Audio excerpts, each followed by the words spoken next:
Thinking about little things this week. Maybe it's because of all the little flowers beginning to pop up all around us, the little shoots of things coming up. You have to look close in this season of spring to see there's so much going on out there in little ways, if you look closely. And I started thinking about how love is little in so many ways. It's little things. I was reminded by these kind of sweet things about little children asked to define what love is. I might have shared some of these before. They're not really, they're just kind of sweet. They're sweet funny, not funny funny, if you know what I mean. So 4 to 8-year-olds were asked to define love. And I like this one. When someone loves you, one child said, the way they say your name is different. You know your name is safe in their mouth. That's nice, isn't it? Yeah, I like that one. Love is when you go out to eat and give somebody most of your French fries without making them give you any of theirs. French fries. Yeah. Love is something that makes you smile when you're tired. I like that. This child says, when my grandmother got arthritis, she couldn't bend over and paint her toenails anymore. So my grandfather does it for her all the time. Even with his hands, have arthritis too. That's nice. Love is when my mommy makes coffee for my daddy and she takes a sip first to make sure it tastes okay. That's nice. Nice. Love is when you tell a guy you like his shirt and then he wears it every day. Like that. Love is when you go out on a date and have pizza and macaroni. Sounds good. I don't let myself have dinners like those anymore. Let's see. Love is like a little old woman and a little old man who are still friends, even after they know each other really well. That's right. Okay. Love is when your puppy licks your face, even after you left him alone all day. Yeah. And this one, I know my older sister loves me because she gives me all her old clothes and has to go out and buy new ones. Okay. Love is in the eye of the beholder, maybe. But it definitely is little things. French fries and pizza and macaroni and painting toenails and a puppy licking your face. Love is indeed little. And that's something, I think we all know from experience, but don't really know on a deep level, or a deep enough level, that there's a significant increase in the love in our lives, in our communities, in our world, if we're aware of love being the little things, the little things. It's an old Shaker song by that title, Love is Little. Joe and I used to do some of these little short Shaker songs all the time. It goes, love is little, love is low, love will make my spirit grow. It does, it really does. That's exactly how it works. In little ways, day by day, as we practice that, it makes our spirits grow. It infuses our lives with love. Little by little, little by little. It's little gestures, little gifts, little things that make love grow in us, expand us, deepen our awareness of love and experience of love. That's how we create a love-infused life. And we're at choice every day about doing that. That's empowering. That's empowering. Jesus' ministry, I think, reflects that same truth. Was all about teaching this idea of love being little things. Key scripture for that, I think, is this one from Mark 9. Truly I tell you, whoever gives you a cup of water to drink in my name will by no means lose their reward. There's a lot in that scripture that there's suggesting there are rewards to be gained from giving a simple cup of water in a spirit of love. Just a simple cup of water to someone with thirst, given in a spirit of kindness and love, brings rewards. I think that's exactly the same idea. And of course, this whole ministry was really an enactment of that.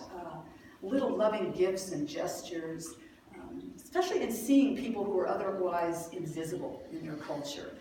The sick, the mentally unbalanced, the lepers, the Samaritans, the tax collectors, the social outcasts, the people that weren't seen by others, weren't regarded. He would see them. The gospel accounts are full of these stories of Jesus speaking to the people who were excluded and outcast, and seeing them and praying for them and responding to them and healing them.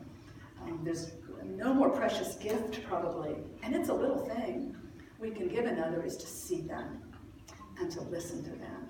Isn't that one of the most precious things there is, to be really seen and listened to?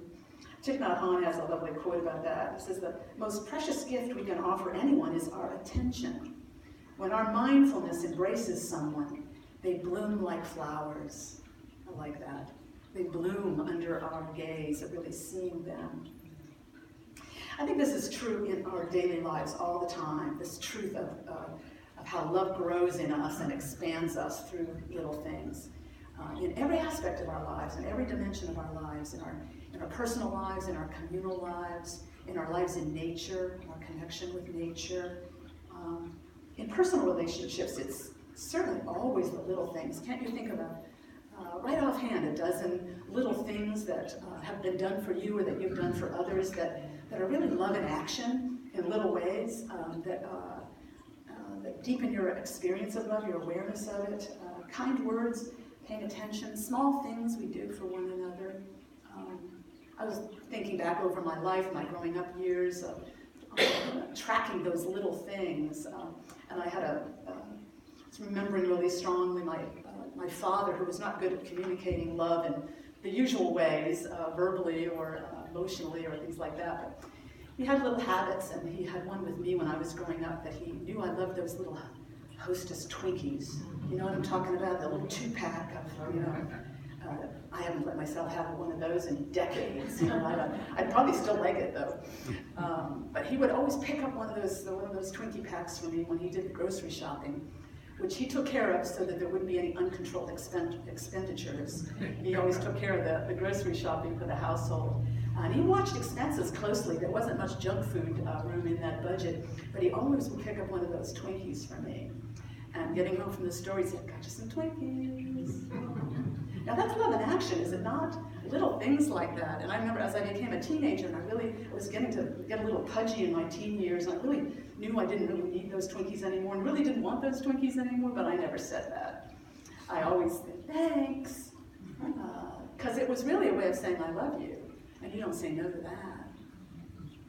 Little things like that. I bet you're thinking of some in your own lives. Small little gifts, little gestures people do as a way of expressing love, and that flows between us. And as that happens, day by day, in all these little ways, it deepens our experience of love. We live in a more love-infused world, family, community, as we do that. It's true in all different kinds of ways. I was thinking about our relationship with nature. Many of you have been to our home. You know, we love our bird feeders, our birds, and the wildlife around our home, our trees, our gardens, and that's a kind of a love-infused world in a lot of ways. And I was thinking about the little ways you build that, your relationship with nature. And I know many of you do the same thing in your gardens or among your trees or in your yard. And the season is just beginning for that. Time to get out there and nurture your plants and clear out the garden beds and look for the new things growing and celebrate them and give thanks for them.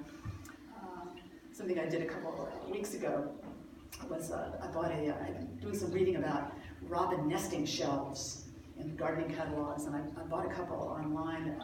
Nice little robin nesting shelf that some guy makes. It's a woodworker guy, and I ordered one online, and it came, and I painted it, and Joe helped me hang it in a very carefully selected place on the house, and it's made out of wood. It has a little shelf and a little roof that theoretically robins are supposed to like to build their nests on. And so now it's the excitement of putting it up, caring for it, putting it up. Now it's waiting to see if a robin will claim it, and if so, then we'll watch that process unfold with the nesting and so on. That's one of those tiny little things. Some people might consider that kind of a waste of time, not a significant thing, but those are the kind of little things that when you do in your garden, around your home, you create a more love-infused world.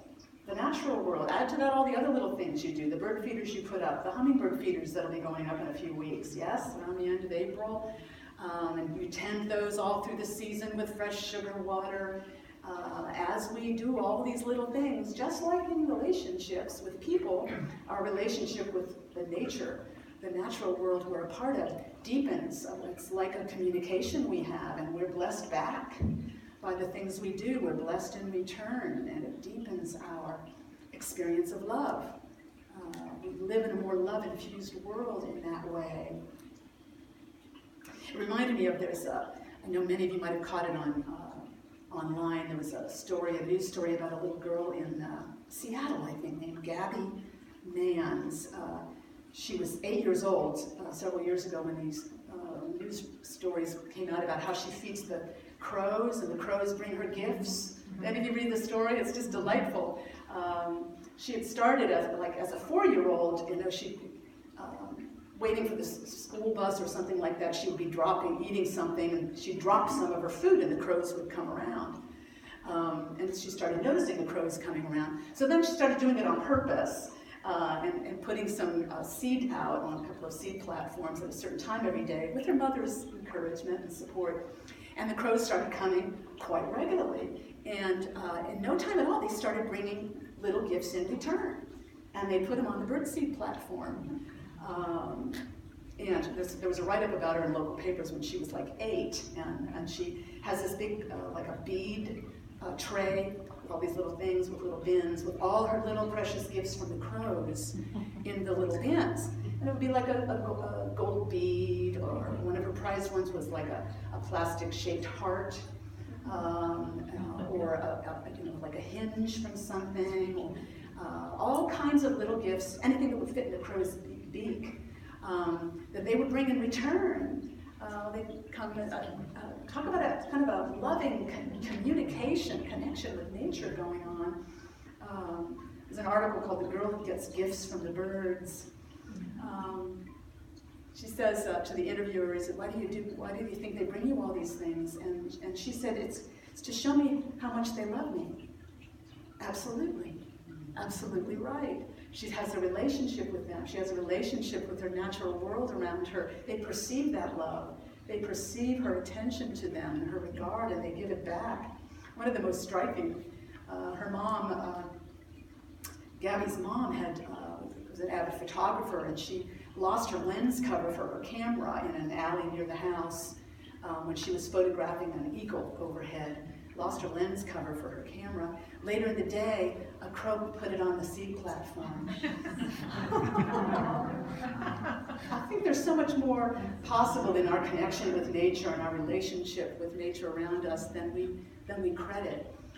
There's a definite loving relationship there that Gabby knows and is enjoying, and it's expanding her sense of living in a love-infused world. And her mothers, and everyone who read that story about her. I just think that's beautiful. These are things we can do every day in every aspect of our life.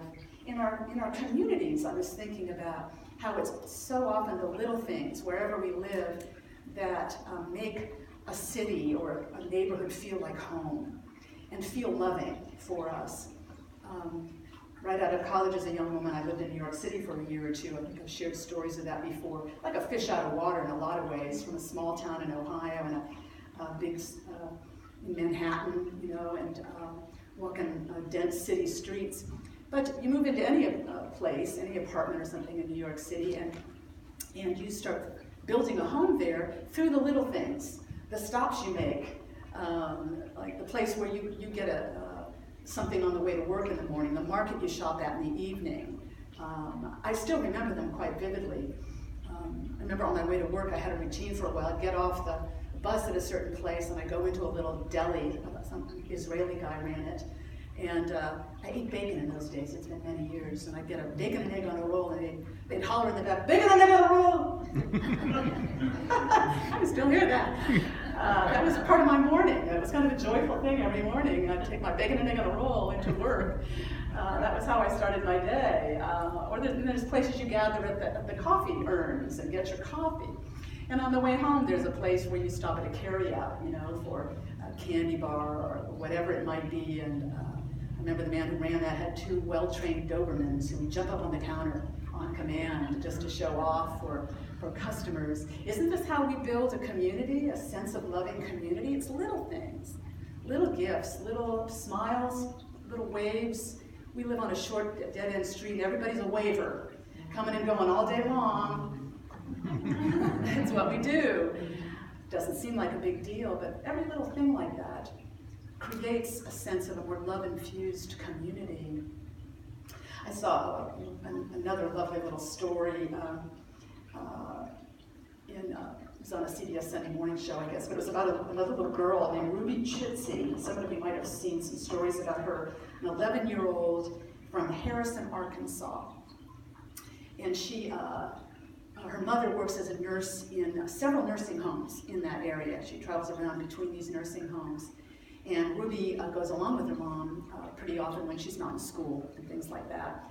And from doing that, she began to develop a sense of the difficulties of some of those older people's lives in the nursing homes. She was particularly struck by one woman who was, had a visit from a neighbor, somebody that was taking care of her dog now because she couldn't have a dog. And she had to say goodbye to her dog as they left, and the sorrow that was so evident. And Ruby really felt for that woman, and began to think about what she could do to help. She's spending time, hours in these nursing homes while her mother is working. And she got the idea to go around and ask the residents, what would you like if you had 3 wishes? What would you like? It's like she made herself a fairy godmother. I just love that. What would you like if you had 3 wishes? And they would, kind of talk about that. She'd sit on the bed or next to their wheelchair or whatever, or power chair, and talk to them about what they'd like. And remarkably, it always came up little things. A chocolate bar, a Dr. Pepper, a Happy Meal, an electric razor, a pair of shoes, and this one that surprised me, lots and lots of people wanted Vienna sausages. I suppose you'd always have it, crack one of those open anytime. Do you remember Vienna sausages? They were a staple in my household when I was growing up. Who knew they'd be that popular? I didn't realize there's, according to one report, it seems like it actually would be more, but 1.5 million, 1.5 million nursing homes, and 975,000 of them are Medicaid funded. So the people living there, it's Medicaid funded, and the amount they get, those residents, for personal expenses, $42 a month is the standard. What can you get in terms of personal expenses for $42 a month? That is one pair of shoes, that would be your whole budget. Kind of remarkable. And so little things mean a lot. These little things mean a whole lot. And I thought, how sweet that they'd have this little negotiation, and little Ruby would, sit down beside him, and they must have thought, well, what can this little girl do for me? And, what could she manage? And they would settle on something that this would be lovely and this would be lovely.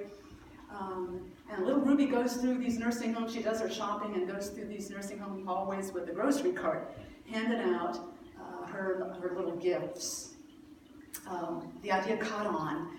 People heard about it. She got into it more and more, and I guess with her mother's help, there's a GoFundMe page got set up for it, and it's called 3 Wishes for Ruby's Residents.